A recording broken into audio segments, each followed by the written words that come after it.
ইতালীয় বংশোদ্ভূত ভারতীয় রাজনীতিবিদ সোনিয়া গান্ধীর সম্পদের পরিমাণ। তিনি প্রাক্তন ভারতীয় জাতীয় কংগ্রেসের সভাপতি এবং ভারতের প্রাক্তন প্রধানমন্ত্রী প্রয়াত রাজীব গান্ধীর স্ত্রী। ১৯৬৮ সালে রাজীব গান্ধীর সাথে তার বিবাহ হয়। ১৯৯৭ সালে রাজনীতিতে যোগ দিয়ে পরের বছরই তিনি দলীয় সভানেত্রী হিসেবে মনোনীত হন। তার নেতৃত্বে কংগ্রেস ২০০৪ সালের নির্বাচনের পরে অন্যান্য কেন্দ্রীয় বাম রাজনৈতিক দলের সাথে জোটবদ্ধভাবে সরকার গঠন করেছিল। কখনো কি জানতে ইচ্ছে হয়েছে সোনিয়া গান্ধী কত সম্পদের মালিক?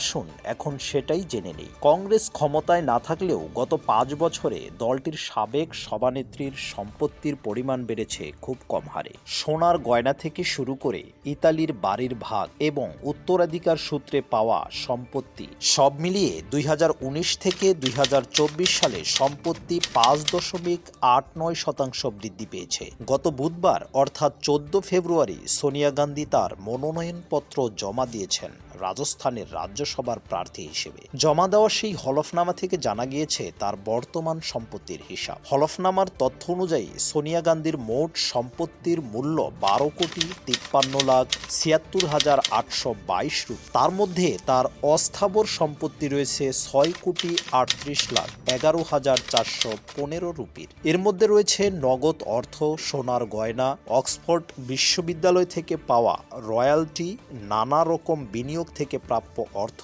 বন্ড এবং ব্যাংকে জমা রাখা টাকা। অস্থাবর সম্পত্তির একটা বড় অংশ হলো সোনিয়া গান্ধীর গয়না। ওনাকে গয়নার সাজে দেখা না গেলেও তার মোট ১,৭,১৫,৪৯০ রুপির গয়না রয়েছে বলে লেখা রয়েছে হলফনামায়। এর মধ্যে ১ কেজি ৩০০ গ্রাম সোনার গয়না রয়েছে, যার মূল্য ৪৯,৯৫,০০০ রুপি। এছাড়াও রয়েছে ৮৮ কেজির রূপার গয়না ও বাসনপত্র, যেটার মূল্য ৫৭,২০,০০০ রুপি। এর পাশাপাশি ৯০,০০০ রুপি নগদ অর্থের হিসাব দিয়েছেন তিনি। সোনিয়া গান্ধীর মোট স্থাবর সম্পত্তির পরিমাণ ৬,১৫,০০,০০০ রুপি।